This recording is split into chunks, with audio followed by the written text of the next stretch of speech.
Olá, meus prezados irmãos, saudamos a todos com a paz do Senhor, que Deus continue abençoando a todos em nome de Jesus. Queremos nesta oportunidade felicitá-los. Hoje é a sexta-feira, né? Sexta-feira em que se comemora no Brasil a Semana Santa. Não sei, nunca tive a curiosidade de procurar saber se em outros países também é comemorado. Mas enfim, queridos, hoje é um dia especial, né, que relembra a morte de Cristo. Bem verdade que muitos estão preocupados com outros afazeres, comida, né, distribuir ovos de Páscoa, etc. Mas nós, Pai Senhor Tassi está aqui, né, e demais que estão aqui nos assistindo, nós estamos comemorando a morte e também a ressurreição. No próximo domingo, para usar uma analogia com aqueles dias, a humanidade mudará para sempre. Jesus morre hoje, ele entrou em Jerusalém na semana passada, no domingo passado, aplaudido, as pessoas estavam felicitando pela sua entrada triunfal, mas hoje, a essa altura, ele já estaria morto e a população estaria cada um em suas casas, e bem poucos estariam lembrados do que efetivamente ele veio fazer. Mas enfim, queremos desejar a todos uma feliz Páscoa, boas comemorações e que você possa relembrar a morte e o sacrifício de Cristo como algo que ele fez por você. Você não podia fazer, estava condenado, a ira estava sobre a tua vida, mas ele absorveu esta ira e cravou-a na cruz, suportando todo o peso dos teus pecados. Foi por você que ele morreu, tá certo? Queremos saudar aqui também o Tiago Martins, o Jefferson Clayton, que Deus os abençoe. Mas o meu intuito aqui não é apenas falar da Páscoa, é falar da próxima lição, do nosso trimestre, que inicia domingo. Terminamos uma lição sobre Hebreus, inclusive falando muito sobre Jesus, sua morte, etc., de uma forma maravilhosa. Foi muito, houve um aproveitamento muito bom, muitas pessoas discutindo os assuntos da lição. Pai Senhor José Guga também, Deus abençoe tua vida também, querido. Então, essa lição do trimestre que se inicia no próximo domingo vem tratar dos valores cristãos. O comentarista é o amigo Douglas Batista, presidente da Comissão de Educação e Cultura, um homem que é extremamente preparado, gente boa demais. Pai do Senhor, irmã Ana Duarte, Deus abençoe a todos. Muita gente aqui interagindo conosco. Obrigado, queridos, pela atenção de vocês aí, por partilhar um pouquinho do seu tempo. Eu peço a vocês que estão nos assistindo que, se puder, compartilhem o vídeo. Está aqui o meu amigo americano, Newton Carpinteiro, servo, paz amado, Deus abençoe. Está aqui também o Eduardo Juvenal, um indigno vice-dirigente, se eu não estou enganado, da Escola Bíblica Dominical ali em Igaraçu Centro, que tem nos convidado para estar ali na próxima lição de domingo a 8, sobre a ideologia de gênero. Se Deus quiser, estaremos por lá. Tá certo? Obrigado também por compartilhar, obrigado pelo seu like. Então, gente, a lição, como eu ia dizendo, do próximo domingo é sobre valores cristãos. Tá certo? Nós vamos estudar o que é ética, o que é moral. Muitas vezes as pessoas confundem uma coisa com a outra. Pai do Senhor, Débora Rayane, às vezes as pessoas misturam uma coisa com a outra, o que é ética, o que é moral. Uma hora diz que é ética, outra hora diz que é moral, o que é ética, na verdade. Então, a lição ela vem trazer esses aspectos para nós. Amém ao Ronaldo Ferreira, que está nos saudando aqui com a paz do Senhor. Então, como eu dizia, esse trimestre ele vai propor muitos desafios. Quando é a abertura do trimestre, eu sempre falo diretamente para os professores: pesquisem, leiam, procurem, porque aí você terá condições de debater com os seus alunos, tá certo? Não deixe o assunto só sobrar por falta de argumentos. É lamentável que muitas vezes o professor fique divagando, falando de assuntos outros que não da lição, e aí acaba perdendo a oportunidade. Paz ao Laércio Ottoni, amigo ali de Salto, São Paulo, da Igreja Presbiteriana. É um prazer tê-lo aqui conosco. Tá certo? Então eu sugiro que você pesquise, professor. mergulhe de cabeça no assunto, tá certo? Não espere para abordar as lições ao passar dos domingos. Muito pelo contrário, leia toda a lição. Eu costumo fazer sempre isso, que aí você vai ter uma base teórica da lição toda, vai abrir uma janela, um panorama, e à medida que os domingos vão passando, você vai abordando os assuntos, tá certo? Eu sugiro aos professores que mostrem também o panorama dos assuntos que serão tratados na lição, né? Nós vamos falar aí sobre ideologia de gênero na segunda lição, direitos humanos na terceira, aborto na quarta, pena de morte e eutanásia na quinta lição, suicídio na sexta lição, doação de órgãos. Olha só, isso é um assunto tremendo, né? Muita dúvida, muita conversa, né? muita inferência. Eu queria saudar aqui também ao Gilberto Duarte, grande pastor, Deus te abençoe, ao José Ezequiel. E olha, é tanta gente aqui que está me saudando com a paz. Eu lamento não poder falar todos os nomes. Está passando aqui bem rápido, e à medida que vai passando eu vou citando, mas tem uns que está passando muito rápido, e eu quero pedir perdão a você por não ter mencionado seu nome. Tá certo? Genildo Venâncio, Deus te abençoe, querido, da Paraíba. Desculpa, presbítero Genildo Venâncio. Então, na sexta lição nós vamos falar de suicídio, na sétima, doação de órgãos, na oitava, sexualidade, na nona, planejamento familiar. Isso ainda é um problema do ponto de vista ético para muita gente, né? Muita coisa que é falada e não tem sentido, vai por aí. E a lição vai abordar esse assunto. 11ª, vícios e jogos. Vai ser tremendo, né? Terrível, gente, tá certo? Gente que está aí de olho na Mega Sena, se está acumulado, se não está, e vai por aí. 12ª, ética e política. Essa aqui vai ferver, porque a movimentação política em todos os quadrantes do Brasil está bem patente, né? Nas igrejas e fora delas. Há muitos choques éticos e legais. Já falamos sobre isso. Sugiro que você pesquise aí no blog. Tem muita coisa sobre os aspectos legais da política que estão sendo transgredidos compulsoriamente nas igrejas. Parece que o povo não leu a lei, ou não leu mesmo, né? E quer fazer a seu modo. Mas enfim, está aí o assunto. E em 13º lugar, a 13ª lição vai tratar de ética e redes sociais.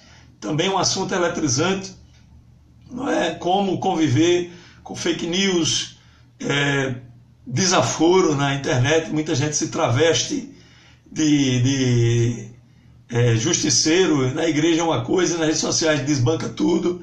Terrível, gente. Mas enfim, nós vamos ter aí muitos assuntos bons. Sugiro que você apresente o panorama dessas lições para os seus alunos, para que eles possam tomar ciência dos assuntos. Tá certo? Pai de sua irmã Jane Paula, Tiago Luiz, tá certo? Deus abençoe a todos, em nome de Jesus. Quero aproveitar para sugerir aos professores uma atividade que eu julgo interessante, tá certo? Você vai pegar os seus alunos, tá certo? E escalá-los para que eles falem dos assuntos do trimestre. Então, por exemplo, no próximo domingo é sobre ideologia de gênero. Não esse domingo agora, mas do próximo domingo a 8.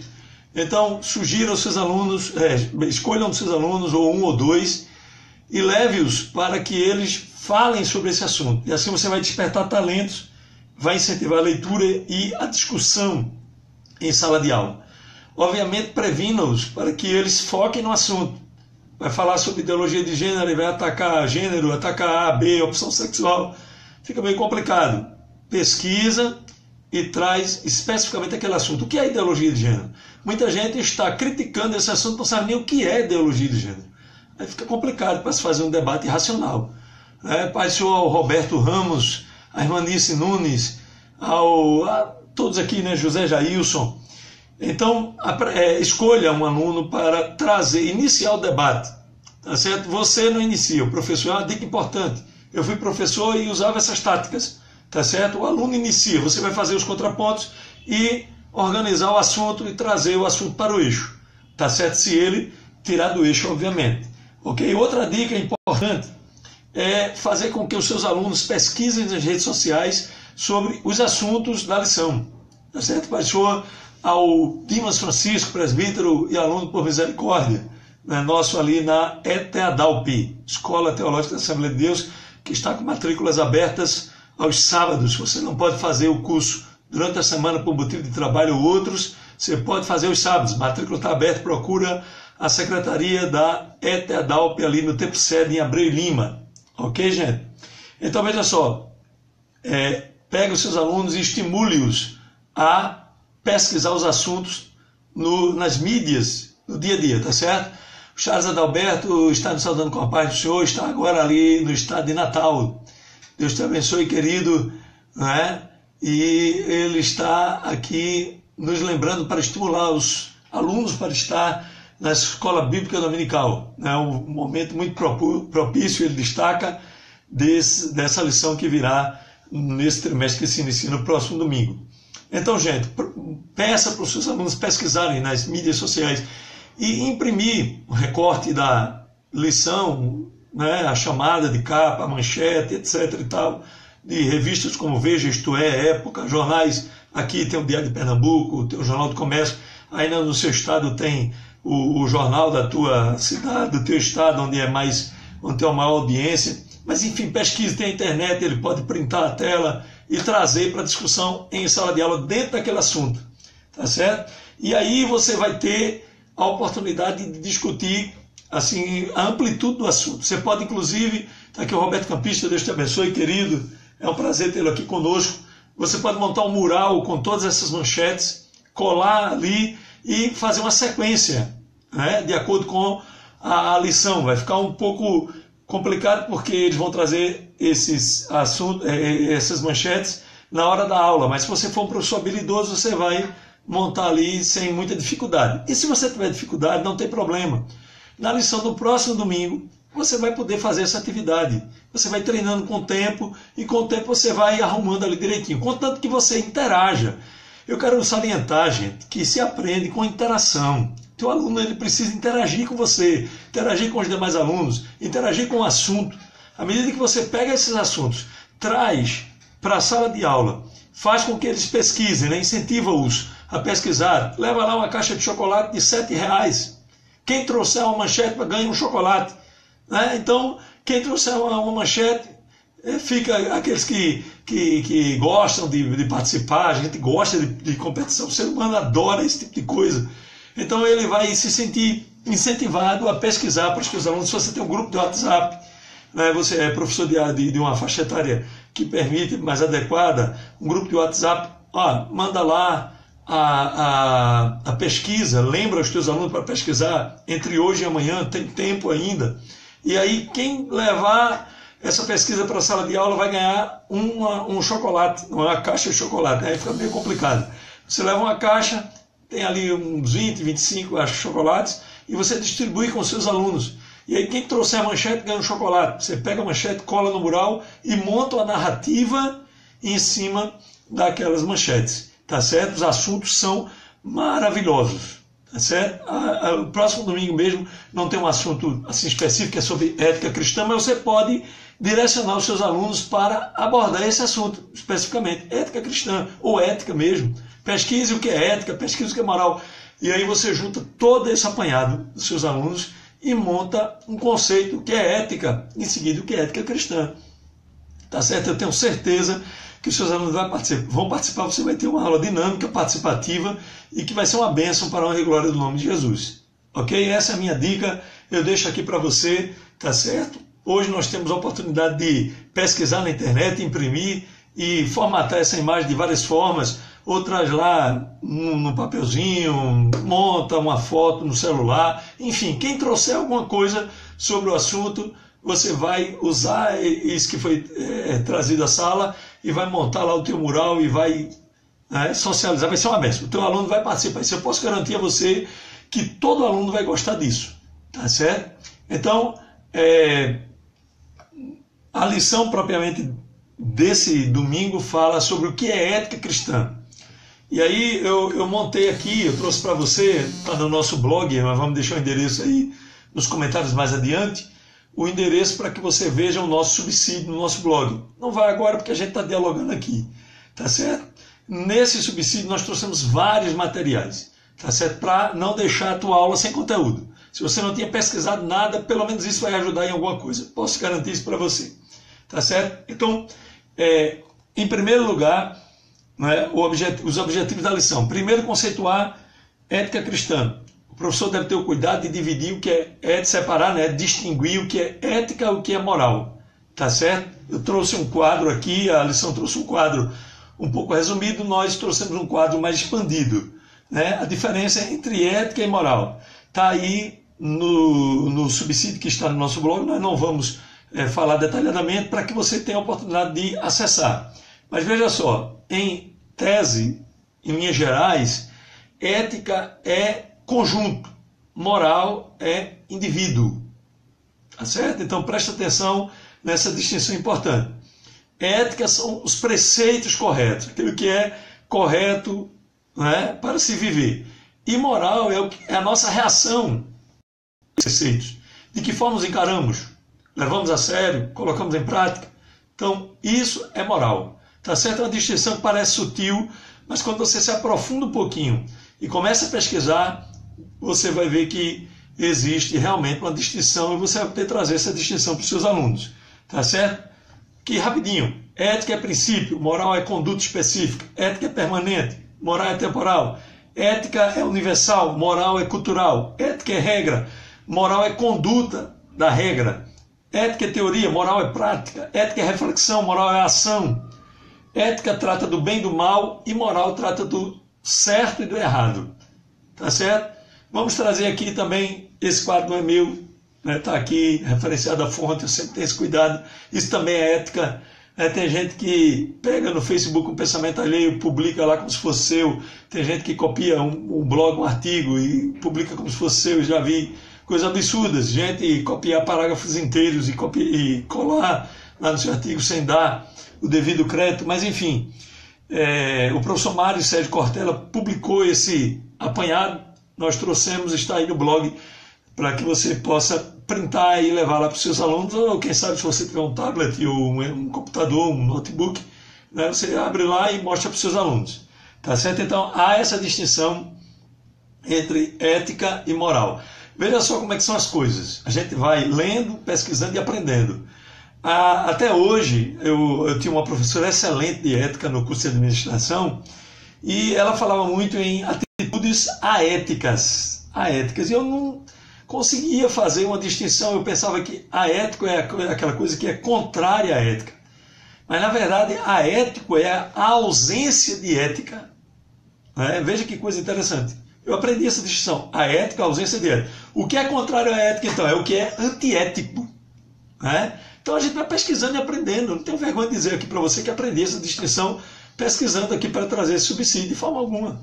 Tá certo? Já vi falar muito de ética. Vou lá no curso que eu fiz, o curso que eu estou fazendo agora, eu estou fazendo uma segunda graduação, se fala muito em ética e tal, e eu nunca tinha percebido essa distinção entre aético e antiético. E agora eu consegui fazer essa distinção. Temos também aqui a distinção entre amoral, que é a ausência de moral, né, e imoral, que é aquilo que é contrário à moral. Sonhos, por exemplo, são amorais. Veja aí como a gente vai aprendendo, tá certo? E o segundo ponto a ter em mente, dentro do objetivo conceituar a ética cristã, é distinguir a ética cristã da ética secular. A ética secular é baseada nos pressupostos filosóficos, por assim dizer. A maioria dos conceitos que temos de ética na sociedade são derivados dos conceitos filosóficos, são apoiados nos conceitos filosóficos, ao contrário da ética cristã, que é baseada na Bíblia, tá certo? E muitos desses conceitos chocam-se com conceitos mundanos, por assim dizer, tá certo? Então, nós temos que estabelecer que a ética do reino, a ética da igreja é a ética cristã, baseada na palavra de Deus, e não o que disse Aristóteles, o que disse nenhum desses outros filósofos famosos, tá certo? É claro que há um eco de verdade na filosofia, nós não podemos esquecer isso. Não vamos abandonar os filósofos porque eles não têm nenhum valor, não. Muito pelo contrário, eles têm valor. Agora, nós temos que, num conflito entre a ética secular e a ética cristã, ficar com a ética cristã, que é mais elevada que a ética secular. Não tenha sombra de dúvida. Tá certo? principalmente para quem crê na palavra de Deus e quem diz ser um salvo na pessoa bendita de Jesus. Então é automático. Se você diz ser um salvo na pessoa bendita de Jesus, a ética cristã se impõe na sua vida. Eu não quero seguir. Bom, aí você vai ter que decidir se quer ser um salvo ou não, se quiser seguir Jesus ou não. Não podemos servir a dois senhores, tá certo? Eu comparo muito a filosofia a outras matérias de importância secular, como a física, como a química, como a biologia. Você não pode dizer que é crente e, portanto, pode colocar a sua mão dentro de uma vasilha de água fervente. Você vai contrariar um preceito físico, tá certo? A água ela vai esquentar quando submetida ao fogo, e se você puser a sua mão, você vai se queimar. Então, não adianta você querer desmerecer esses princípios, porque eles existem, se impõem e foram criados por Deus. Muita coisa que os filósofos falam tem fundamento na amplitude da revelação de Deus a toda a humanidade. Tá certo? Os filósofos viram lampejos dessa verdade que está espalhada por todo o cosmos. Tá certo? É a verdade de Deus. Nós não podemos menosprezar. Agora, na hora que um preceito filosófico baseado na ética secular se opor à palavra de Deus, eu vou ficar com a palavra de Deus, obviamente. Porque a palavra de Deus tem a resposta última para todos os dilemas humanos. Amém, queridos? Indo para o segundo objetivo da nossa lição, expor os fundamentos da ética cristã. Embora a lição não tenha fundamentado assim de maneira muito adequada esses fundamentos, nós podemos começar fazendo um contraponto entre as obras da carne, por exemplo, e os frutos do Espírito. Qual é a ética do reino? É isso aqui que está no fruto do Espírito: amor, gozo, paz, longanimidade. E qual é a ética deste mundo? O homem caído. E aí você vai fazer esse contraponto. É só um exemplo. Você pode usar outras oportunidades. Se você for uma pessoa que tem oportunidade de pesquisar, você pode fazer um apanhado no Sermão do Monte e mostrar como os requisitos de Cristo são tão elevados para aqueles que o querem seguir. Tá certo? E fazendo esse contraponto, automaticamente os seus alunos cairá a ficha deles, e eles vão começar a observar como essa ética é tão elevada. Tá certo? E o terceiro objetivo é conscientizar de que fomos chamados para viver uma vida eticamente cristã. Tá certo? Sal salga por contato. A luz não pode ser escondida debaixo do alqueire, como disse o Senhor Jesus. Mas se põe no velador, ela tem que brilhar, ela tem que se impor. É uma reunião política para decidir o apoio a um candidato. Discordo radicalmente que a igreja tenha candidatos, discordo radicalmente que a igreja seja usada como trampolim para indicação política ou para a promoção de uma plataforma política. Porém, eventualmente um irmão, ou até um líder pode participar de uma reunião política para um determinado apoio, tá certo? E aí o que acontece? Naquela reunião, a ética cristã tem que se impor. Mas, rapaz, é uma reunião política, é o vale tudo da política brasileira, mas você é crente. Você não pode, de maneira alguma, transigir com os limites da palavra de Deus, tá certo? Aliás, vender igrejas, oferecer apoio de igrejas a determinado candidato, em troca de isso ou aquilo, já é uma transgressão da ética cristã. Mas vamos deixar esse assunto de lado, porque lá na 12ª aula vem falando sobre isso, tá certo? Salvo engano, 12ª aula, deixa eu confirmar aqui, eu tenho a listinha, exato, 12ª aula, ok? Mas eu estou só dando um exemplo da hora, do momento, tá certo? O crente ele pode ser chamado, por exemplo, para praticar um ilícito na sua empresa, tá certo?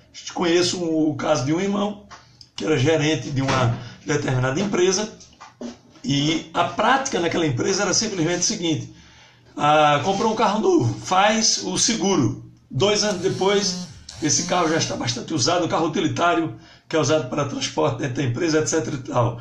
Pega esse carro, joga dentro de um barreiro, aqui a gente chama barreiro, aí você pode dar o nome que quiser, lago, represa, seja lá o que for, joga ali dentro, o carro desaparece, tá certo? É pesado, janelas abertas, a água entra, desaparece. Se dá parte na delegacia, loja um BO, tá certo? E dá entrada no seguro, recebe um carro novinho em folha. Aí chega para o gerente, que é crente, salvo, lavado e remido no sangue de Jesus. querido, nós temos essa prática aqui e queremos que você ordene aí a um funcionário para tomar essa providência. E o cidadão diz, olha, eu sou evangélico, não posso entrar nessa jogada aí não. Além do mais, vocês têm direito, tem dinheiro para constituir um advogado que vai fornecer os melhores argumentos e de repente não vai dar em nada. E eu, né, se for descoberto um negócio desse, qual é o advogado que eu vou ter o direito, ou ter dinheiro, ter condições de constituir para poder me defender? Eu vou parar na prisão. E aí o dono da empresa ficou desgostoso com aquela atitude do gerente. Pouco tempo depois o demitiu, ele foi chorar amargamente, né, clamar ao Senhor por misericórdia, né, até mostrando, quem sabe, porque é lícito isso, não há problema nenhum, né, não é antiético você mostrar diante de Deus os atos que você tem feito em prol do reino de Deus, e Deus abriu uma porta de trabalho para ele, onde ele começou a ganhar cerca de 3 vezes mais do que ganhava no antigo emprego. Então Deus honra o crente que é ético, o crente que permanece fiel aos preceitos da sua palavra. Tá certo? Agora, é claro, irmãos, tem muita gente que, né, joga fora esses preceitos, tem gente fazendo todo tipo de coisa. Olha, é terrível, é terrível, é terrível. Se você for falar desse negócio de política mesmo, eu estava no gabinete de um deputado para quem eu trabalhava. Ele tinha algumas empresas e eu fazia serviço, trabalhar para essas empresas, e fui lá tratar alguma coisa, né, referente a isso. Ele era o proprietário dessas empresas. E aí o que acontece? Enquanto eu estou lá, a secretária me anuncia e ele diz, olha, aguarda um momento que eu estou atendendo alguém.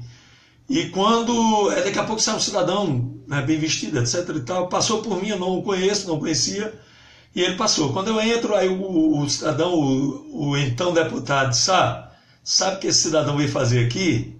Veio me vender as ovelhinhas, está tudo na minha mão. Então é vergonhoso esse tipo de coisa, gente. É totalmente antiético, fere todos os princípios, fere os princípios até do mundo. Vocês imaginem que hoje a Petrobras e outras empresas envolvidas na Operação Lava Jato estão com departamentos de ética para analisar as nuances internas das operações, para saber se alguma operação daquela transgride a ética governamental. Veja que coisa, né? E a igreja abrindo mão dos seus próprios preceitos. É terrível, tá certo? Do mundo empresarial vem outro exemplo para nós, para a igreja do Senhor Jesus. Tem uma lei americana que está sendo exigida, né, de todas as empresas, as grandes empresas. Eu não sei pronunciar bem, né? Salvo engano, uma expressão francesa. Depois vocês podem pesquisar a lei Sarbanes-Oxley, vou pronunciar como está aqui escrito para não errar, né? E vocês aí poderão pesquisar lá no Google, né? Sarbanes-Oxley, tá certo? Quando você botar Sarbanes, o Google já te ajuda, tá certo? Essa lei, ela tem vários pressupostos aos quais devem estar subordinadas as grandes corporações do mundo. E as corporações que não se enquadrarem nessa lei aí serão banidas do mercado corporativo internacional. Veja que coisa, não é igreja, está se fazendo negócios, tá certo? Mas está aí a lei se impondo, tá certo? Muitas empresas já foram punidas pelos Estados Unidos, está aí a Microsoft punida pela União Europeia, está aí agora o Facebook em maus lençóis, tá certo? Porque simplesmente vendeu os dados das pessoas, né, a grosso modo, sem um comunicado às pessoas que estavam sendo, cujos dados estavam sendo transacionados. Veja que coisa, o Facebook tem esses dados, e ele estava repassando esses dados para uma consultoria que estava repassando para campanhas políticas e outras situações, e estava transgredindo leis como essa, tá certo? E agora chega a cobrança dos governos, olha, vocês não foram éticos. Veja que coisa, gente. Então é terrível, tá certo? Tá aqui o Nildo Carneiro nos chamando a atenção sobre a importância da ética do que diz respeito ao caráter, né? Tem um ditado popular que diz: honestidade é fazer a coisa certa mesmo quando não tem ninguém olhando, tá certo? Então ser ético, ser sóbrio, ser equilibrado quando não é exigido é fácil. Essa é a essência da ética. É quando ela é testada, aí você toma a decisão certa, quando ela é testada, tá certo? E aí nós somos desafiados no colégio, na escola, né, na faculdade, nas empresas, no dia a dia, na rua, tá certo? E nós temos que ter a postura adequada, a postura de um cristão, tá certo? E nós vamos falar aqui um pouco sobre isso, terminando aqui os objetivos de maneira geral, tá certo? Nós queremos sintetizar dizendo que a ética do reino é mais elevada do que a ética do mundo. E nós temos que ter cuidado para seguir esta ética do reino, ok? O comentarista foi muito feliz aqui, ele aborda sobre o conceito de ética cristã, é o primeiro tópico da nossa lição.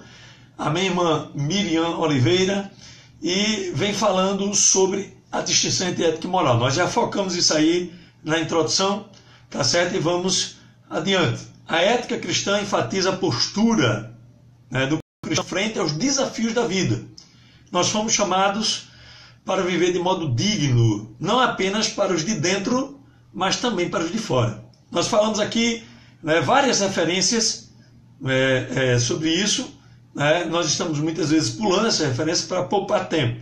O ideal é que nós paremos nessas referências e possamos lê-las para vocês, tá certo? Então, Efésios 4:1, por exemplo, diz que nós devemos nos portar de modo digno da vocação em que fomos chamados, tá certo? E aqui não é a vocação para ser pastor, para ser presbítero, para ser líder, para mandar, para isso, para aquilo, não. É a vocação de salvo, tá certo? Como salvos, nós temos que ter uma ética elevada. Se nós formos, enquanto salvos, tivermos uma ética elevada, seremos lideranças com éticas elevadas.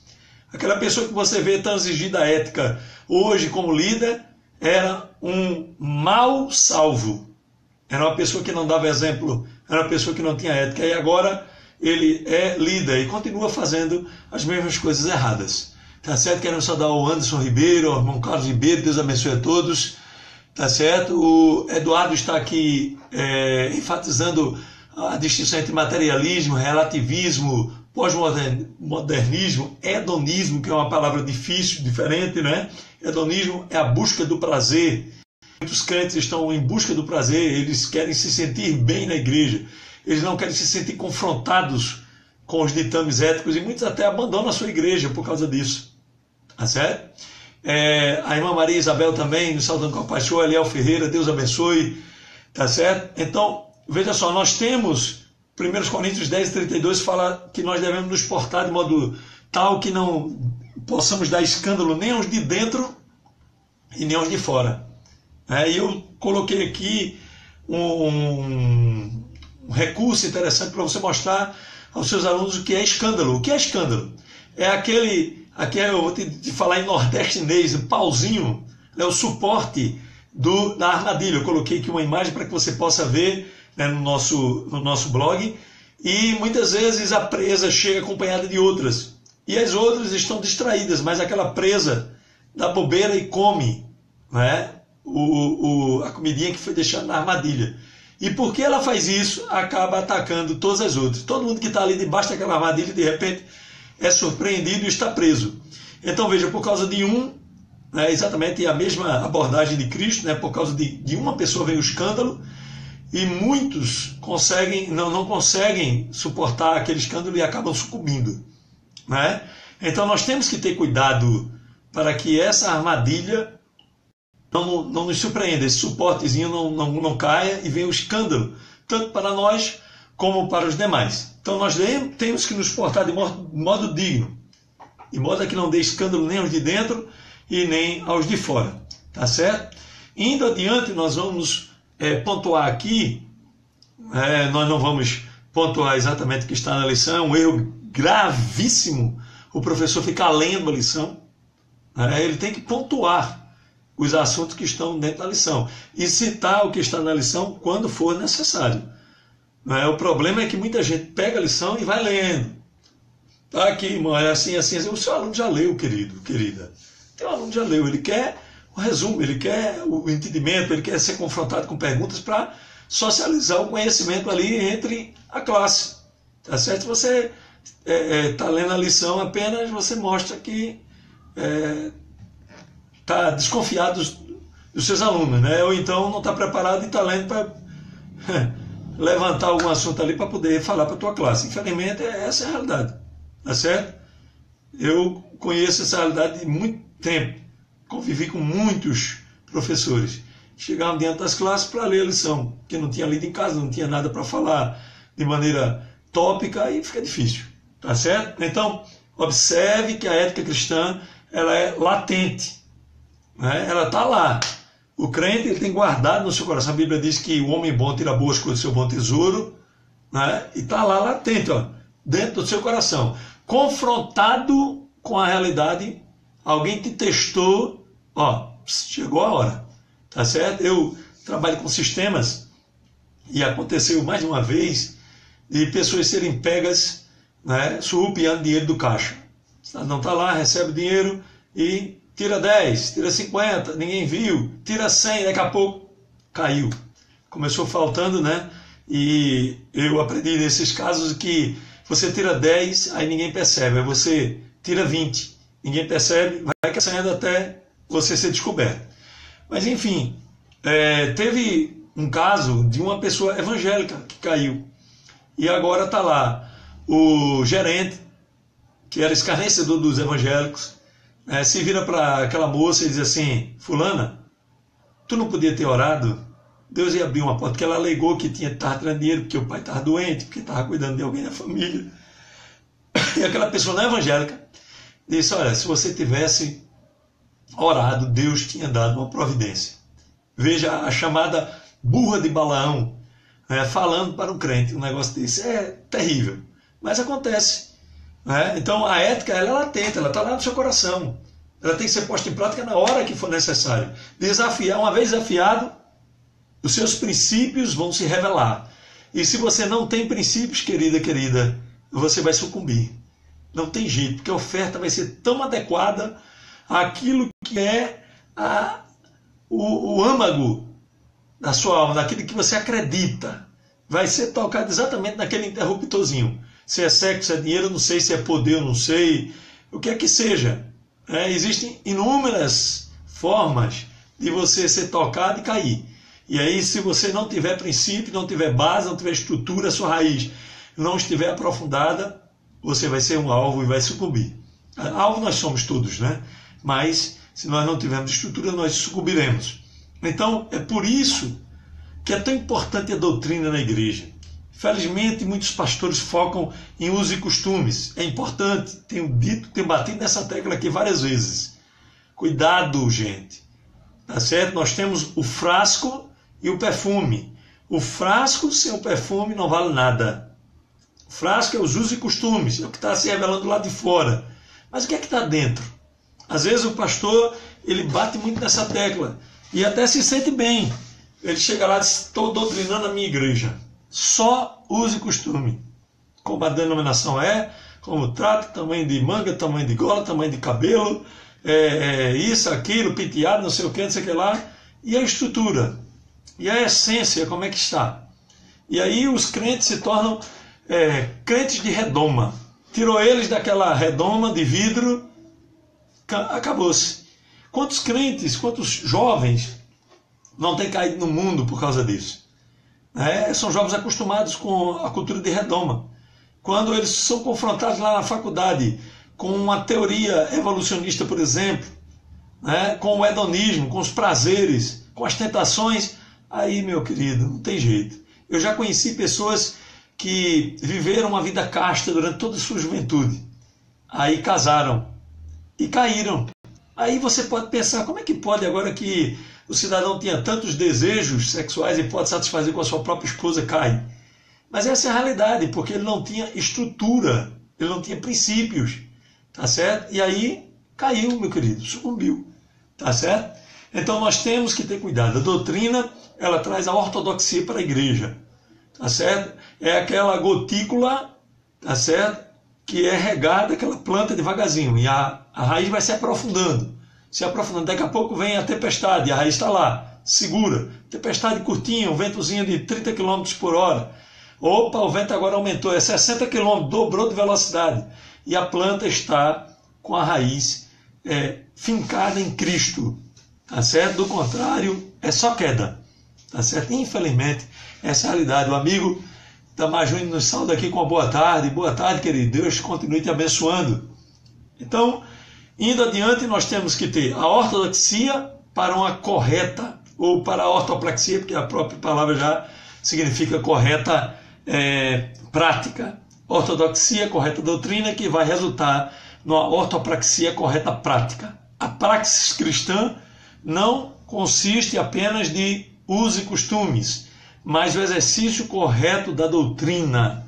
Tá certo? Vou contar uma história aqui para vocês que de repente muita gente não pode ouvir, mas serve para nosso crescimento espiritual. Conheci a história de um rapaz. Eu estava chegando num cliente na cidade de Goiânia e aquele rapaz estava sentado numa cadeira e quando eu vou chegando, ele olha para mim e as pessoas começam a dizer: lá vem um irmão, lá vem um pastor. Tem gente que gosta desse tipo de coisa, né, e tal. E, meu querido, outros que realmente gostavam de mim, tinham amizade, etc. Meus clientes, lá vem, rapaz, estava esperando você, lá vem da Ladier, etc. E tal. E nisso eu vou chegando. E o rapaz olha para mim, tinha uma rampinha, né, eu vou subindo e ele está sentado lá no alto da rampa. E aí ele olha para mim e diz assim: você é crente? Eu digo: sou, por misericórdia, querido. E se eu não gosto de crente?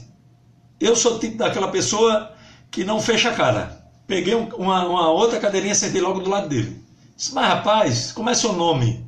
Vou quebrando logo o gelo. E ele disse: meu nome é fulano de tal. Muito bem. Eu estou... por que você não gosta de crente? Tive a curiosidade de perguntar. E aquele rapaz disse para mim: eu não gosto de crente porque tem duas moças aqui nessa igreja.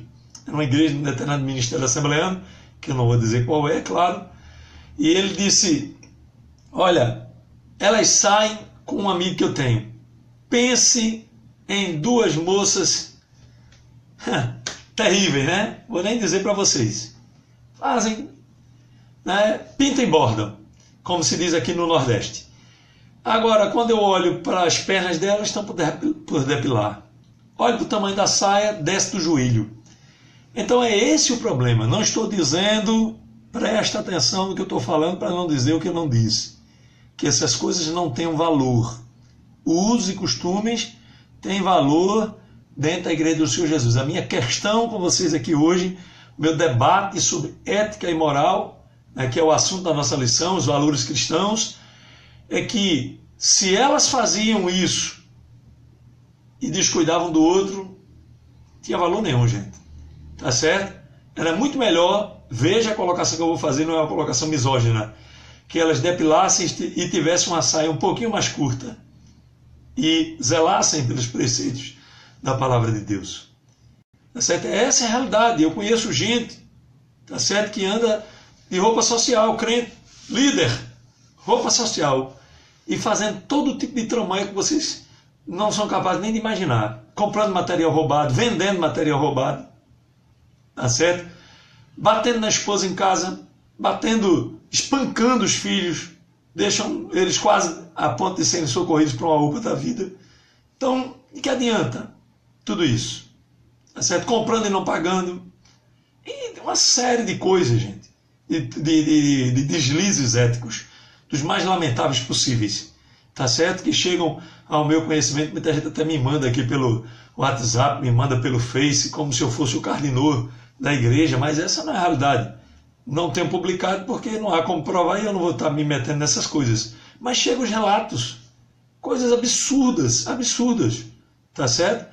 E você olha para a aparência, não é possível um negócio desse, mas é possível. Isso acontece, tá certo? Então nós temos que ter a correta ortodoxia e a correta ortopraxia, a correta doutrina e a correta prática. Se abrirmos mão de uma coisa em detrimento da outra, não estamos fazendo nada, tá certo? O outro ponto importante aqui da nossa lição, que o comentarista ressaltou muito bem, é a imutabilidade da ética cristã. Ela não muda com o tempo porque é baseada na palavra de Deus, tá certo? O que era pecado há 10 anos é pecado hoje. Mas, irmão, e não era pecado assistir TV? Não era pecado ouvir rádio para os mais antigos, 1970, 1980? Sim, mas essas coisas mudaram porque não eram pecado. Tá certo? O pecado que deveria ser ressaltado era quando os crentes passam, por exemplo, o dia todo numa TV, passam o dia todo numa série do Netflix, tá certo? Dormem pelas madrugadas adentro num jogo de computador, tá certo? Ao invés de estar descansando, ao invés de estarem lendo a palavra, ao invés de estarem fazendo uma coisa produtiva, tá certo? Era aí onde estava o problema e não se ressaltou naquele tempo.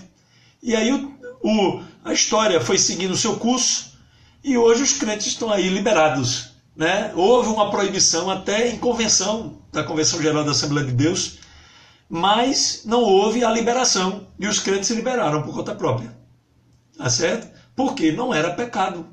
Tá certo? O pecado não muda, não deixa de ser pecado. Adultério foi pecado há 1000 anos atrás, adultério é pecado hoje, adultério será pecado amanhã. Tá certo? Então nós temos que ter em mente o que é verdadeiramente pecado e coisas que levam ao pecado. Eu posso estar conversando com um vizinho e isso é pecado? Não. Mas se eu estiver toda noite conversando com esse vizinho, se toda noite eu estiver conversando com ele a ponto de deixar de ir para a igreja, por exemplo, então isso vai se tornar pecado, porque eu vou estar perdendo a oportunidade de estar adorando a Deus para estar conversando abobrinha com o meu vizinho. Então tem coisas que a priori não são pecados, mas podem levar ao pecado. É o caso da TV. A TV, ela não é pecado, ela é pecado a maneira como eu a uso. Se eu a uso para a minha lascívia, por exemplo, eu estou pecando. Não tem jeito. Ninguém me convence que desse ponto de vista a TV é pecado, tá certo? O erro foi colocar de forma errada o pecado de se usar a TV inadequadamente, tá certo? Então nós temos que ter cuidado, né? Isso não muda, pecado do ponto de vista ético cristão não muda, o que era pecado antes é pecado hoje. A igreja, eu vou falar um pouquinho adiante sobre isso, no segundo ponto, fundamentos da ética cristã, eu já estou antecipando aqui, o resumo ele inicia com a lei de Moisés, o decálogo, etc. e tal, mas a igreja primitiva convencionou que não seria imposto nenhum outro ônus aos crentes gentios a não ser fugir da idolatria, fugir da fornicação e da carne sufocada. Ainda hoje é pecado isso, tá certo? Porque são preceitos que foram instituídos pela palavra de Deus. A igreja primitiva se reuniu e convencionou que seria assim, tá certo? Não convencionou porque achava bonitinho, convencionou pela palavra e decidiu desobrigar os crentes gentios dos demais preceitos da lei como a circuncisão e a guarda do sábado, por exemplo. Então, gente, é isso que é o fundamento. O que era pecado continua sendo pecado, o que era uma transgressão da ética naqueles tempos continua sendo uma transgressão da ética, tá certo? Então, a lei, né, caducou porque ela se restringia ao tempo de Israel, ao povo escolhido. Nós não temos que cumprir toda a lei, mas tem preceitos na lei que são valiosos para nós hoje e ainda são valiosos para nós. Inclusive, muito ordenamento jurídico brasileiro se baseia na lei de Moisés. Se você for analisar em detalhes, você vai ver que muitas das leis que temos são ecos da lei de Moisés, assim como também são ecos de outras leis do mundo antigo, tá certo? Que não são desprezadas, não podem ser desprezadas de todo, tá certo? Também nós temos, aí nós já estamos no segundo ponto fundamento da ética cristã, os ensinamentos de Cristo, Sermão do Monte. Quero saudar aqui o pastor Zé Varela de São Paulo, a nossa irmã Kedma Guedes, né? Deus abençoe pela audiência, tá certo? E aí, continuando aqui, nós temos os ensinamentos da ética do reino. Jesus, ele abalou a ética do seu tempo, quando ele falou no Sermão do Monte e em outros ensinamentos, porque as pessoas acreditavam de um jeito e era totalmente de outro, né? Eu citei aqui alguns pontos dos ensinamentos de Jesus, né? Como o cuidado com os idosos, né? No tempo de Jesus as pessoas pagavam a alta soma, que era o Corban, que nós estudamos lições atrás, e todos obrigados, eles que morram, né? E não é assim, devemos cuidar, tá certo?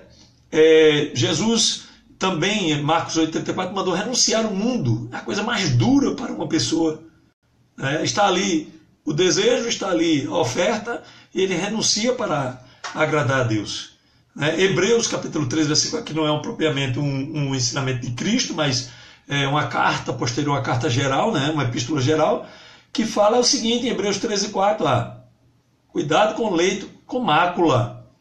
e aqueles que se dão à prostituição, Deus os julgará. Então isso aí é um preceito que é atemporal, gente. Não mudou, não vai mudar jamais. Tá certo? O próprio Jesus não menosprezou a lei, ele, pelo contrário, citou abundantemente. Agora, colocou as coisas no patamar elevado. Aí, ó, Mateus 7, 5 e 27. Ouviste que foi dito aos antigos, não cometerás adultério. Aí, o judeu médio do tempo de Jesus disse, eu posso olhar, eu não posso me envolver. Como hoje se diz dos peixes de aquário. Eu não posso comer, peixe de aquário não se come, mas se olha, se admira. Para aí, meu irmão, de alguma maneira, esse olhar, esse flerte, pode te atrapalhar. Tá certo? Aí Jesus emenda-se.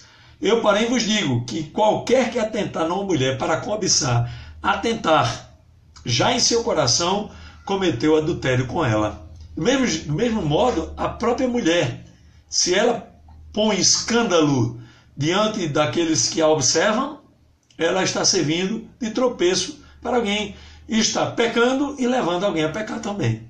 É por isso que a mulher cristã ela pode estar bem vestida, bem trajada, mas não de uma maneira que seja sensual, que atraia a atenção de maneira lasciva de alguma pessoa. É claro que na cabeça de alguém lascivo, qualquer coisa, até um manequim numa loja, é motivo para pecado, né? Aí, paciência.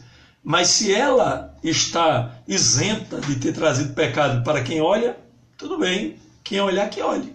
Você só não pode se olhar no espelho e dizer assim, eu estou botando para quebrar, eu vou arrasar, eu vou chamar a atenção. Tem gente que faz isso de maneira intencional.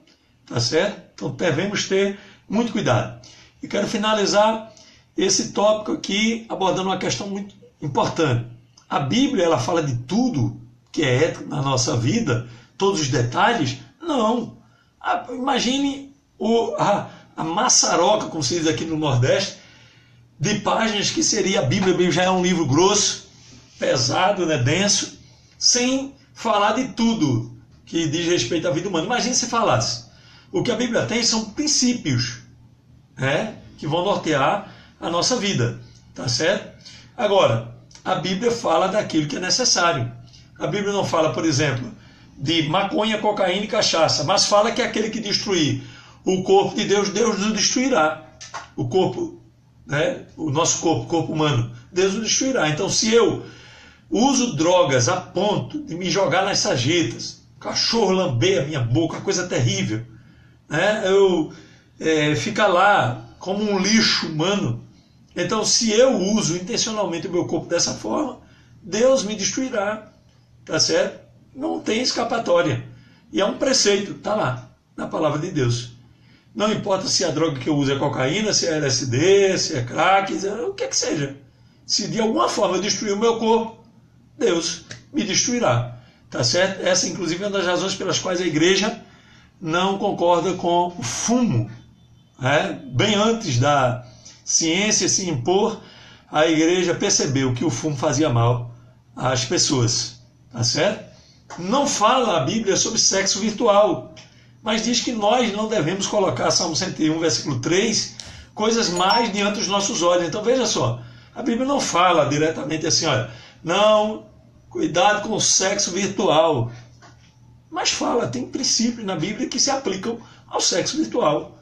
Inclusive um dia desse uma irmã me procurou aqui, me pediu ajuda pelos comentários das minhas redes sociais, dizendo que estava separado do marido e tinha se mostrado de lingerie a um homem, e estava em dúvida se isso era pecado ou não e deveria se apresentar à igreja para a disciplina, etc. e tal, porque ela entendia que no mundo virtual isso não era pecado. Veja que coisa. Eu disse, irmã, se a senhora está se sentindo dessa forma, já é um motivo para a senhora entender que o Espírito Santo está te convencendo que você errou. Então vá ao seu pastor, peça perdão a você, não sei qual é o procedimento da sua igreja, mas se apresente, assuma e não pratique mais esse tipo de coisa. Tá certo? Porque, infelizmente, a senhora está se exibindo, está se mostrando. Ora, se eu tiro um nude e mando para alguém, não é pecado porque o nude é virtual. Existe isso. Tá certo? A Bíblia nada fala, por exemplo, sobre fake news. mas abomina a mentira. Está lá em Provérbios capítulo 6, versículo 16, a língua mentirosa é abominação ao Senhor. Então a Bíblia não diz, olha, não repercuta fake news, mas a Bíblia fala de mentira, a Bíblia não fala sobre fake news, né? A Bíblia é um livro para o seu tempo, mas que repercute para todos os tempos, e fala sobre a língua mentirosa. Quando nós pegamos uma notícia que sabemos ser mentira e repercutimos para denegrir a vida, a moral de alguém, então estamos praticando mentira e somos passíveis de punição pela palavra de Deus. Não tem jeito, tá certo? Um aspecto interessante desse apanhado da fundamentação ética da igreja, daquilo que praticamos, né, o comentarista ele fala sobre o didaquê, uma palavra grega, né, se não me engano, não lembro bem aqui agora, me perdoe se eu falhei, né, e traz os primeiros preceitos éticos da igreja primitiva. E eu tive o cuidado, veja só, de colocar aqui o didaquê completo para você dar uma analisada. Eu sugiro que você leia, se você tem tempo, oportunidade, lá no texto do meu post, no meu blog, tem lá o didaquê completinho, para você dar uma analisada. Tem muita coisa interessante, eu já li, né, e reli, quando eu estava aqui postando para vocês, li em outra ocasião, eu tenho ele em forma digital no meu Kindle, e é super interessante, né? Tem muita coisa, inclusive elucida algumas questões, já falamos até sobre ele em outros contextos, nós vamos voltar aqui para não desvirtuar aí o foco, mas é bem interessante, eu sugiro vivamente que você leia o didaquê, tá certo? E assim chegamos ao terceiro ponto da nossa lição, estamos nos estendendo bastante, né? O Samuel Espíndola fala aqui de João, lembra aqui, né, o texto de João 8:44, vós tendes por pais o diabo e quereis satisfazer os desejos do vosso pai. Ele foi homicida desde o princípio e não se firmou na verdade, porque na verdade dele, quando ele profere a mentira, fala do que lhe é próprio, porque é mentiroso e pai da mentira, né?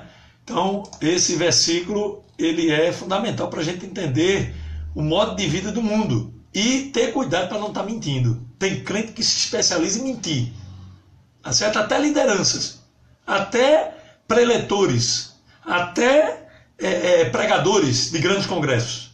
Já peguei pregador de grande congresso na mentira de forma espetacular, de várias formas que você puder imaginar, citando artigos de outro como se fosse dele, citando pensamento de outro como fosse dele, narrando fatos que não aconteceram, tá certo? Neguinho dizendo aí que é solteiro e é casado, tá certo? Então temos que ter cuidado, tá certo? Porque tem muita mentira por aí afora. E quem mente é filho do inimigo, filho do diabo. Não tem como a gente concluir de outra forma, tá certo? Então tenha cuidado. Chamados para viver eticamente é o terceiro ponto da nossa lição. O escritor destaca pontos-chave da ética cristã. Primeiro, abster-se do mal. Não apenas o mal concretizado. Você pega uma faca e vai lá e mata alguém. É aquele mal latente. Também. A ética é latente e o mal é latente. Está dentro de você. E aí, no momento que você é provocado, você quer reagir. O cidadão vai passando no carro, te tranca, você dá uma buzinada, você está certo, e ele ergue o dedo médio para você. O que é que você vai fazer? Erguer o dedo médio também? É complicado, né? Então nós temos que nos abster do mal. A Bíblia ainda vai mais adiante, ela fala da aparência do mal. É quando nós vemos uma determinada situação que pode prejudicar a nossa vida, pode trazer uma má reputação para nós, tá certo? E pode nos colocar em maus lençóis, de maneira tal que a gente não consiga reverter aquela situação. Eu conheci já o caso de muita gente que se envolveu com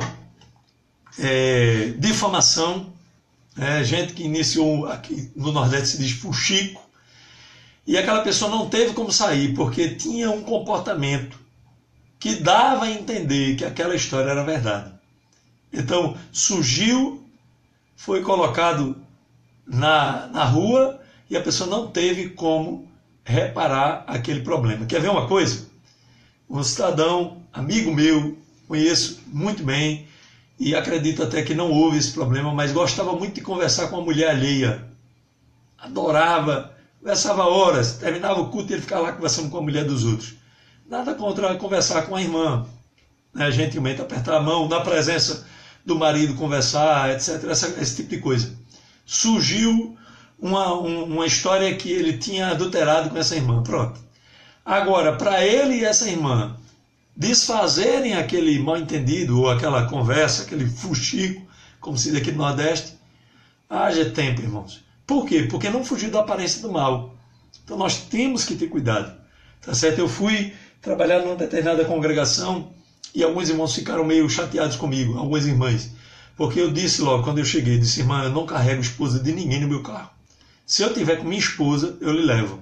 Não tem problema, eu estou com ela, aí fica mais complicado para alguém justificar uma determinada história, né, que surgiu, a história com E. Né? Mas se eu tiver só, como é que fica a situação? Então nós temos que ter muito cuidado, estarmos cercados e alertas, porque o inimigo, ele é esperto e as pessoas instrumentalizadas com ele são mais espertas ainda. Podem ser usadas e criar uma história e depois, para desfazer, fica complicado. Né? A lição também fala sobre idolatria. Né? E a idolatria é perigosa, porque ela é sutil. Por vezes idolatramos pessoas, lideranças. Né? A idolatria denominacional. Só a minha igreja vai para o céu.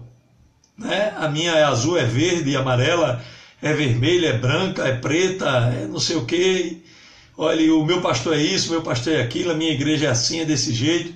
É importante que a igreja seja séria. É fundamental, é essencial. Mas nós não podemos idolatrar a igreja. Primeiro vem a igreja do Senhor Jesus. Atemporal, espiritual, ética por excelência. Depois vem a denominação. Tá certo? Nível de importância mais elevado não é a denominação. É a igreja do Senhor Jesus.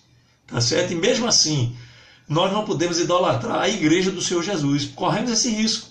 O que foi que os fariseus, escribas, saduceus, aquele povo daquele tempo ali, né, não me lembro bem o contexto, disse para Jesus: nós temos por pai Abraão. Nós somos filhos de Abraão, rapaz. Então olha para a nossa descendência aí. Né? E na verdade, eles estavam desviados da verdade, desviados da palavra. Tá certo? Estavam distantes de Deus, ancorados na sua descendência, na sua ancestralidade. Eram descendentes de Abraão, então estavam guarnecidos e estavam perdidos. Então não adianta você dizer que é da Assembleia de Deus, que é da Congregacional, da Deus e Amor, da Presbiteriana, da Metodista, que são igrejas sérias. Tá certo? O que adianta é você ter certeza da sua salvação, estar firmado em Cristo, e não idolatrar a tua igreja ao ponto de pensar que só ela vai para o céu. Tá certo? Cuidado com esse tipo de pensamento, que é extremamente perigoso. O comentarista falou também da idolatria do dinheiro. Né? Eu colocaria aqui a idolatria dos usos e costumes, a idolatria do poder, a idolatria dos bens materiais, a idolatria da santidade. Você sabia que é um perigo idolatrar a santidade? É um perigo idolatrar os usos e costumes. Não, minha igreja pratica os usos e costumes e por isso nós estamos salvos. Quem salva é Cristo. Nós devemos praticar os usos e costumes porque somos salvos, não para sermos salvos. No instante que você coloca uma coisa no nível de importância da outra, aí fica tudo complicado. Ainda que você faça isso com a melhor das intenções possíveis. Tá certo? Fatalmente você vai começar a valorizar uma coisa em detrimento da outra e Jesus vai sair de evidência, vai ser colocado em segundo plano e o negócio fica complicado. Terceiro subtópico, o comentarista vai falar sobre a prostituição. Os pecados sexuais em geral, né, sempre foram críticos para o bom andamento do nosso relacionamento com Deus. Jael, dado instante, foi tentado por Balaão. Eles tentaram de tudo, Jael não sucumbia. No fim, pegaram as mulheres moabitas, promoveram uma festa e colocaram lá das mais bonitas. E Jael se envolveu com aquelas mulheres e foi uma carnificina geral, porque Deus matou a muitos do seu povo, e a praga só cessou, se não me engano, nesse episódio, quando um dos sacerdotes transpassou, né, o casal de um judeu e uma moabita, e cessou a praga de Deus no meio do seu povo. Na igreja não tem sido diferente. Grandes homens da fé, grandes homens de Deus, né? Pregadores de multidões, de milhões de telespectadores ao redor do globo, caíram de uma maneira terrível. Né? Nós temos aí a história do Jim Swaggart, que teve uma repercussão mundial. Um outro cidadão americano que bradava contra os homossexuais, né? Batia nessa tecla, foi pego com um garoto de programa. Então, é muito perto. O problema do sexo é que está dentro de nós. É latente também, está dentro aqui do corpo, é carne. E aí você cai de uma maneira muito terrível. E o outro problema do sexo, principalmente com quem é casado, é que começa agora a interferir na família. Envenena o relacionamento, envenena a confiança no lar. Os filhos já não veem o pai ou a mãe como viam. E é terrível. Então nós temos que ter cuidado, tá certo? E não se combate a questão da prostituição, do adultério, da fornicação, todas as suas conotações dentro da igreja, com brincadeira, gente. Se combate com jejum e oração. É aos pés de Cristo que nós encontramos refúgio e força para combater o mal. Né? Anos atrás, 1 ou 2 anos atrás, eu reportei no meu Face 400 pastores americanos que estavam para pedir perdão às suas congregações. Funciona de um modo diferente, lá não tem o presidente e os pastores liderados, lá a igreja elege, né? O modelo é congregacional, mesmo sendo Assembleia de Deus, entre outras igrejas, predominantemente congregacional. E aí o que acontece? 400 pastores estavam para pedir perdão às suas igrejas, porque estavam envolvidos num escândalo. Né? A Ashley Madison, uma organização que facilita os casos extraconjugais. Tem um banco de dados, um cadastro, e os casados que querem se relacionar com outras pessoas usam aquele canal para conhecer pessoas que querem também se relacionar, têm as mesmas afinidades. E no dado instante em que foi quebrado esse cadastro por um hacker, se revelou ali, eles publicaram o nome das pessoas que estavam envolvidas, e mais de 400 pastores americanos estavam no meio dos nomes. E eles estavam para pedir perdão, não sei, não acompanhei o caso, não tive assim a oportunidade de acompanhar, mas estava lá com lideranças. E no Brasil não é diferente. Pastores de ministérios, pastores de grande relevância, pastores de pastores, muitas vezes estão envolvidos com questões sexuais.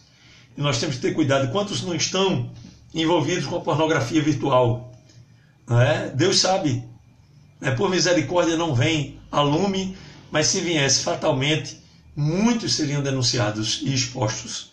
Tá certo? Um dia desses, um amigo meu que trabalha com informática, a parte de hardware, né? Ele formata, ele instala periféricos, etc. e tal, foi chamado a um determinado lugar, onde trabalham muitos crentes e líderes. E esse cidadão, chegando lá, ficou estupefato com a quantidade de PCs infectados com vírus obtidos a partir de sites de pornografia online. E aí, quando ele começa a revirar o histórico de navegação, o histórico de navegação dos navegadores de internet, o Chrome, o Internet Explorer, o Edge e outros aí, ele ficou abismado com a quantidade de pessoas que haviam naquele recinto que estavam acessando esses sites. Estava no histórico. Tá certo? A navegação deixa rastros e nós temos que ter cuidado. Né? Você abre um site de notícias, o UOL tem lá um chamariz para ver a menina da hora que tirou a roupa não sei aonde, que saiu do Big Brother, que não sei o quê. E se você não tiver cuidado, você sucumbe. Então, só por graça de Deus e misericórdia, e tendo um princípio ético muito forte, você vai resistir. Concluindo aqui, meus amados irmãos, que nós já nos estendemos bastante, né? A minha intenção era 30 minutos, mas sempre passa, não tem jeito.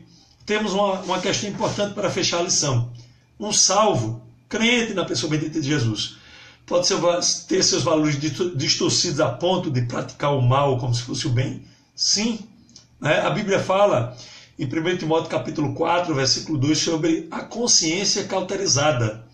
O Espírito Santo ele forja a nossa consciência. Nós nascemos de novo, ele nos torna uma nova criatura, nós somos uma nova pessoa, com novos valores, com novos objetivos, com novos preceitos éticos, né, sempre mais elevado do que o mundo. Mas, à medida que o tempo vai passando, nós podemos nos acostumar com o pecado. E crente acostumado com o pecado é um perigo, porque ele se torna uma pessoa cuja mente foi cauterizada. Pecado já não é pecado, como canta o Vitalino Silva, o errado já não é mais errado, e vai mergulhando devagarzinho, e isso aqui não é pecado, mentir não é pecado, mentir para a esposa não é pecado, mentir para os filhos não é pecado, mentir para a igreja já não é mais pecado. Os fins justificam os meios, e o negócio vai se aprofundando ao ponto que se perde a noção do que é pecado. Eu estive assistindo O Mecanismo, que é a série mais falada hoje, né, no Netflix. Não perdi muito tempo, né? Foi no tempo, nas horas vagas, eu fui assistindo alguns episódios. E o que se percebe, entre outras coisas, naquela série, é que muitos corruptos já não têm mais noção do que é corrupção. Né? Ele começa delinquindo com poucos os valores pequenos e vai crescendo. Daqui a pouco a própria família diz: mas como é que pode tomarem o nosso carro, tomarem o nosso dinheiro? E aquele dinheiro não é dele, aquele carro não é dele, foi obtido por meios ilícitos. E assim acontece com o crente, irmão. Ele vai mergulhando no pecado, a consciência se torna cauterizada ao ponto de praticar o mal como se fosse o bem, ou não ter uma distinção entre uma coisa e outra. Né? Quem aqui não conhece até lideranças, né, que estão envolvidas com a prática do pecado dessa maneira? Eu já conheci lideranças que, adulterando, pregavam para a igreja com tanta ênfase pela prática, alegravam a igreja. Quem alegra a igreja é o Espírito Santo, né? Mas existem os alegradores de plantão, eles sopram para a plateia, tem um anjo ali, a tua bênção está chegando, não sei o quê, e estavam em pecado gravíssimo, que foi descoberto tempos depois, mas haviam praticado tanto tempo sem que as pessoas soubessem. Então, gente, é terrível. Devemos ter cuidado. Quando você perder a sensibilidade para o pecado, acenda o alerta, porque algo está errado. Você não está dando espaço para o Espírito Santo agir na tua vida e está acostumado com o pecado. Diz o ditado popular, nunca tive condições de confirmar isso, espero nunca confirmar, que se você pegar uma pequena rã e jogar dentro da água quente, ela pula imediatamente dali. Mas se você colocar ela dentro da água, na vasilha, e for esquentando bem lentamente, ela morre cozinhada e não pula. E não pula. Isso é a metáfora da vida cristã. Tá certo? O pecado vai chegando e você vai se acostumando. Se acostumando e se envolvendo, pecado de todo tipo que você puder imaginar. Tá certo? Mas fala em pecado, já pensa em sexo. Mas tem tanta coisa que levará muitos crentes para o inferno que você não é capaz de imaginar. Você vai chegar no inferno, alguns vão chegar no inferno e vão dizer: mas era isso? Foi exatamente isso, que é pecado. Tá certo? E aí o que acontece? Vai se acostumando e daqui a pouco não sabe mais o que é pecado e o que não é. E termina sucumbindo. Isaías 5:20, para fechar: é daqueles que ao mal chamam bem e ao bem mal, que mudam as trevas em luz e a luz em trevas, que tornam doce o que é amargo e amargo o que é doce. Que Deus tenha misericórdia de nós, que tenhamos uma boa aula e que você possa ir à escola dominical. Certamente terá uma classe esperando bem perto de você. Tá certo? Teu professor vai te ver feliz, vai ficar feliz de ver você chegar. Se você é professor, se esforce para ter uma aula receptiva, dinâmica, maravilhosa.